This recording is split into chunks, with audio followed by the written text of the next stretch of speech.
সুপ্রিয় শিক্ষার্থী, আসসালামু আলাইকুম। আরিফস একাডেমির পক্ষ থেকে তোমাদেরকে জানাই শুভেচ্ছা। আশা করি তোমরা ভালো আছো এবং সুস্থ আছো। আজকে আমি তোমাদের গণিত বইয়ের পৃষ্ঠা নম্বর 18 এর যতগুলো অঙ্ক আছে সবগুলো সমাধান করে দেব। ঠিক আছে, তাহলে চলো শুরু করা যাক। তো প্রথমে আমরা এই 3 নাম্বারটা দিয়ে শুরু করব। ঠিক আছে, তো দেখো 3 নাম্বারও বলেছে কি ফাঁকা ঘরে কোন সংখ্যা বসবে তা বসাতে হবে। যে এই ফাঁকা ঘরটায় কোন সংখ্যাটা বসবে সেটা আমাদেরকে বসাতে হবে। ঠিক আছে, তো দেখো আমরা যদি একটু অ্যানালাইসিস অর্থাৎ যদি চিন্তা ভাবনা করি তাহলে দেখো এখানে আছে 19, ঠিক আছে, এখানে আছে 23, ঠিক আছে। প্রথম ঘর দেখো এখানে আছে 19, এখানে আছে 23, তাই না? তাহলে দেখো 19 থেকে 23 যেটা আমাদের কত বৃদ্ধি পাচ্ছে, দেখো 19-এর সাথে যদি আমরা 4 যোগ করি, ঠিক আছে, তাহলে দেখো 19 সাথে যদি 4 যোগ করি তাহলে দেখো 9 আর 4 13, 3 হাতে থাকে 1 আর 1 2, তাই না? তাহলে 23। দেখো তাহলে 19-এর সাথে যদি আমরা 4 যোগ করি তাহলে 23 হয়। ঠিক আছে, দ্বিতীয় লাইন দেখো 27-এর সাথে যদি আমরা আবার 4 যোগ করি তাহলে 31 হবে। তৃতীয় লাইনে দেখো যদি 38-এর সাথে আমরা 4 যোগ করি তাহলে কিন্তু 42 হয়। তাহলে কিন্তু আমরা নিয়মটা খুঁজে পেয়ে গেছি। দেখো তাহলে আমাদেরকে এই লাইনে কি করতে হবে, 45-এর সাথে 4 যোগ করতে হবে, তাই না? তার কারণ কি, দেখো আমরা প্রত্যেকটা লাইনে কি 4 করে যোগ করছি, তাই না? তাহলে আমাদেরকে এই লাস্টের দাঁতেও 45-এর সাথে তার যোগ করতে হবে 4, তাই না? তাহলে 45-এর সাথে যদি আমরা 4 যোগ করি তাহলে দেখো, আচ্ছা নিচে লিখি 45 যোগ 4, তাই না? তাহলে দেখো 5 আর 4 9 আর এখানে 4, ঠিক আছে, ঠিক আছে না? তাহলে কত হবে এখানে 49, ঠিক আছে। তাহলে 4 10 9 49 হবে। ঠিক আছে, তাহলে 45-এর সাথে 4 যোগ করলে আমাদের 49 হবে। ঠিক আছে, এরপরে দেখো 6 নাম্বারটা খালি ঘরের সংখ্যা খুঁজে বের করি। ঠিক আছে, এর আগেরটার মতো সেম, ঠিক আছে, এখানটাতেও সেম। দেখো এই যে লাস্টের ঘরে একটা সংখ্যা হবে। ঠিক আছে, তো দেখো এখানে 43 আছে আর এখানে আছে 55। ঠিক আছে, তাহলে দেখো 43-এর সাথে এমন একটা সংখ্যা যোগ করেছি যা 45 হয়েছে। তাহলে দেখো 43-এর সাথে যদি আমি 12 যোগ করি তাহলে দেখো হয় 3 আর 2 5 আর 4 একে 5। ঠিক আছে, দেখো তাহলে 43-এর সাথে 12 যোগ করে হয়েছে আমার 55। ঠিক আছে, দ্বিতীয় লাইনে ঠিক 54-র সাথে যদি আমি 12 যোগ করি তাহলে 66 হয়। আবার 66-র সাথে যদি 12 যোগ করি তাহলে হয় আমাদের 78। ঠিক আছে, তাহলে 83-র সাথে 12 যোগ করব, যে সংখ্যাটা হবে সেটা এখানে বসবে, তাই না? তাহলে দেখো 83 যোগ 12, তাই না? তাহলে দেখো 3 আর 2 5 8 আর 1 9, তাহলে এই ফাঁকা ঘরে কত বসবে আমাদের 95, তাই না? 95, 9 10 5 95, তাই না? তাহলে আমাদের এই ফাঁকা ঘরে কত বসলো 95, তাই না? এরপর দেখো 7 নাম্বারটা। 7 নাম্বার বলছে নিচের প্যাটার্নগুলো সম্পূর্ণ করি। ঠিক আছে, তো 1 নাম্বার দেখো এখানে আছে 104, তারপরে আছে 113, তাই না? তাহলে দেখো 104, তারপরে আছে 113, তারপরে আছে 122। ঠিক আছে, তো প্রথম দুইটা নিয়ে আগে আমরা চিন্তা ভাবনা করি। দেখো 104 থেকে 113-তে গেছে। ঠিক আছে, তাহলে দেখো তাহলে 104-এর সাথে এমন একটা সংখ্যা যোগ করেছি যে 113 হয়েছে। তাহলে দেখো যদি আমি 104-এর সাথে 9 যোগ করি, ঠিক আছে, তাহলে দেখো 9 যোগ করি তাহলে দেখবা 113 আসবে। ঠিক আছে, তাহলে 9 আর 4 13, 3 হাতে থাকে 1 আর 0 আর এখানে 1 চলে আসলো, তাহলে 1 বসে গেল আর 1 এখানে বসে গেল। তাহলে দেখো 113, অর্থাৎ যদি আমি 104-এর সাথে 9 যোগ করি তাহলে এই পাচ্ছি কত 113।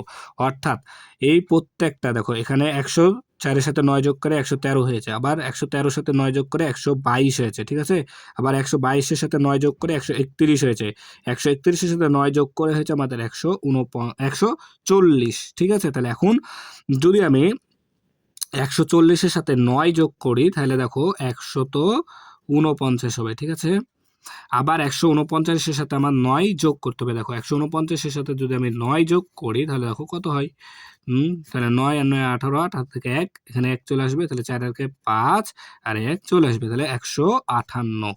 ঠিক আছে, তাহলে এখন আমাদেরকে এই নিয়মটা এখানে লিখতে হবে। তা নিয়ম কি পেলাম, যে আগের সংখ্যা যোগ 9, তাই না? এটাই তো আমরা পেলাম। ঠিক আছে না? এরপর 2 নাম্বার দেখো এখানে আছে 990, এরপর আছে 880, তাই না? তো দেখো 990 এখানে 880, তাহলে কিন্তু এটা ছোট, তাহলে কমে যাচ্ছে কিন্তু। আমরা এত এদিকে যত যাব, ডান দিকে যত ডানে যাব তত কিন্তু কমতেই আছে। দেখো তাহলে দেখো কত কমেছে সেটা আগে আমাদেরকে বের করতে হবে। তাহলে দেখো 990 থেকে যদি আমি 880টা বিয়োগ করি তাহলে দেখো 0, 9 থেকে 8 বাদ দিলে 1, 9 থেকে 8 বাদ দিলে 1, তাহলে 110 করে কমছে। দেখো 990 থেকে যদি আমি 110 বাদ দিই তাহলে হবে আমার কত 880, আবার 880 থেকে 110 বাদ দিলে হবে আমার 770, 770 থেকে যদি আমি 110 বাদ দিই তাহলে 660 হলো, 660 থেকে যদি আবার 110 বাদ দিই তাহলে আমার হবে 550, ঠিক আছে। তাহলে 550 থেকে যদি আমি 110 বাদ দিই তাহলে হবে আমার 440, ঠিক আছে। আবার এই 440 থেকে আমার এই 110 বাদ দিতে হবে তাহলে হবে আমার 330, ঠিক আছে। এই 330 থেকে যদি আবার আমি 110 বাদ দিই তাহলে হবে আমার 220, ঠিক আছে। এটাই হচ্ছে উত্তর। তাহলে আমার নিয়ম কি পেলাম? নিয়ম পেলাম আগের সংখ্যা বিয়োগ 110, তাই না? এটাই তো আমরা পেলাম, তাই না? এরপর দেখো তাহলে 3 নাম্বারটা। তো দেখো এখানে আছে 0, এখানে আছে 9, ঠিক আছে। তো এখানে দেখো নিয়ম বলেই দিয়েছে যে আগের সংখ্যা যোগ 9, ঠিক আছে। তাহলে আমাদের নিয়ম বলে দিয়েছে, তাহলে 9 এর সাথে আবার 9 যোগ করতে হবে, তাহলে 9 এর সাথে 9 যোগ করলে 18, ঠিক আছে না। আবার 18-র সাথে যদি 9 যোগ করি তাহলে দেখো হবে আমাদের 27 হবে, ঠিক আছে। 18 আর 9 হয় আমাদের 27। তোমরা যদি মুখে মুখে না পারো তাহলে যোগ করবা, দেখো 18 আর 9, তাহলে 8 8 আর 9 হয় 17, 7 হাতে থাকে 1 1 এখানে চলে আসলো, তাহলে 2 আর 1 1 1 2, ঠিক আছে 27। আবার যদি 27-এর সাথে 9 যোগ করি তাহলে দেখো হবে আমাদের 27-এর সাথে 9 যোগ করলে হয় 36, 36-এর সাথে আবার যদি 9 যোগ করি তাহলে হবে আমাদের 45, ঠিক আছে। আর এখানে তো এটা লেখাই আছে, ঠিক আছে। এরপর দেখো 4 নাম্বারটা। তো দেখো এখানে ফাঁকা ঘর পূরণ করতে হবে। তো দেখো এখানে আছে 409, এখানে আবার আছে 399, তাহলে দেখো এখানে কিন্তু কমছে, তাই না?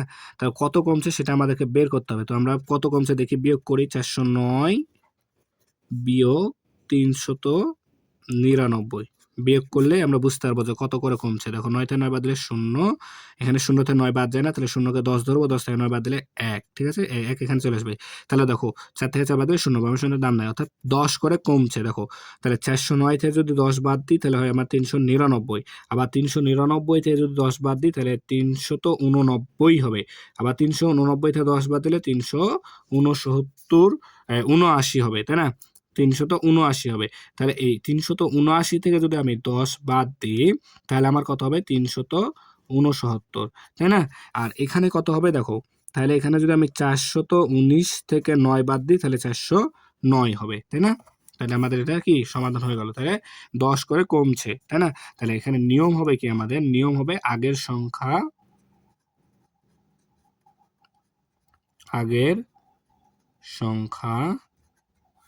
সংখ্যা বিয়োগ 9, তাই না? 9 তো না, না, আগের সংখ্যা বিয়োগ 10, ঠিক আছে। 9 কেন বলছি, আগের সংখ্যা বিয়োগ 10, তাই না? 10 করে কমছে, তাহলে আগের সংখ্যা বিয়োগ 10, ঠিক আছে না। এরপর দেখো 5 নাম্বার। তো 5 নাম্বারে এখানে আছে 30, তারপরে আছে দেখো 24, তারপরে আছে 21।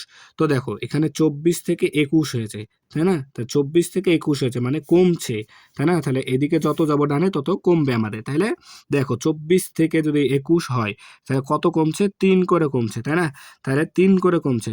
তাহলে 30 থেকে যদি আমি 3 বাদ দিই তাহলে হয় 27, 27 থেকে আবার যদি 3 বাদ দিই তাহলে হবে 24, এই 24 থেকে যদি আবার 3 বাদ দিই তাহলে 21 হবে, 21 থেকে 3 বাদ দিলে হবে তাহলে কত 18, তাই না? এই 18 থেকে আবার 3 বাদ দিলে হবে আমাদের 15, ঠিক আছে। এই 15 থেকে আবার 3 বাদ দিলে হবে 12, তাই না? 12, 12 থেকে যদি আবার 3 বাদ দিই তাহলে হবে 9, 9 থেকে 3 বাদ দিলে 6, 6 থেকে 3 বাদ দিলে হবে 3, তাই না? তাহলে আমরা কি পেয়ে যাচ্ছি না খুব সহজে। এটা কিন্তু মজার অঙ্ক, তাই না? তাহলে আমাদের নিয়ম হবে কি, আগের সংখ্যা বিয়োগ 3, তাই না? তাহলে আগের সংখ্যা বিয়োগ 3, এটা কি আমাদের এই নিয়মটা, তাই না? তাহলে 18 পৃষ্ঠা সবগুলো অঙ্কের কি সমাধান করা হয়ে গেল, ঠিক আছে না? তাহলে আশা করি তোমরা বুঝতে পেরেছো, ঠিক আছে। তাহলে আজকে এই পর্যন্তই। ভিডিওটি ভালো লাগলে অবশ্যই লাইক কমেন্ট শেয়ার করতে ভুলবে না এবং পরবর্তী ভিডিও সবার আগে পেতে আমাদের চ্যানেলটি সাবস্ক্রাইব করে রাখো। আল্লাহ হাফেজ, আসসালামু আলাইকুম ওয়া রাহমাতুল্লাহ।